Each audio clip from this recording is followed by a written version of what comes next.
أنا أم 5، أولادي معتقلين ولا أدري وينهم.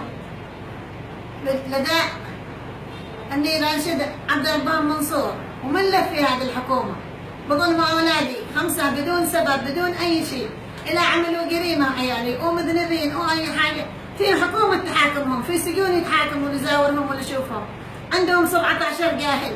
لذا من نصيح؟ لا عندي من نصيح. طيب انشدنا يا عبد الربان منصور، أنت رئيس اليمن وأنت والأخشاع كل من هو مسؤول داخل اليمن. طيب فأنا هم اعتقلوا متى؟ 4 تاريخ 4/12 و1 تاريخ 13 شهر 7 الماضي، ولا أنا داري وينهم. طيب هم عددهم كم؟ 5. 5 أولاد. محمد أحمد وحسين أحمد وأكرم أحمد وعمر أحمد وياسين أحمد. طيب 5 أولادي. التهمة اللي وجهوا ولا لهم أنا داري على إيش سببها؟ يهددون الساعة 12 في الليل ويشلوا 4، وواحد الساعة 5 في الليل من دار التوحيد الفندق.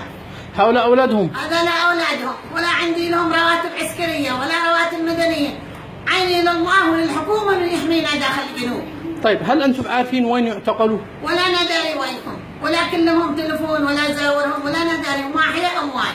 طيب خاطبتوا حد؟ رحتوا لحد مثلا؟ خاطبنا شلال ويقول لي شلال أولادي أبرياء ولا تهتمني، وعاد شلال راح بنفسه إلى عند الدكتور الخضر الأصفر رئيس الجامعة، ويقول أصحابك الذي من أهل سوتك هم لا عليهم أي شيء، أنا مستعد إنهم أبرياء، كلمك يا دكتور الخضر الأصفر إنهم أبرياء أصحابك. وكيف أبرياء وما يخرجوهم شيء؟ عيالي عملوا جرائم مستعدين يحاكموهم حتى يعدموهم ولا شيء يقدموا جرائم. أما ظلم هكذا إيش عندي أنا؟ حرمة أبوهم قد مات 9 سنين، معي هذا الشخص قدامك ابني كم بيكون حالته؟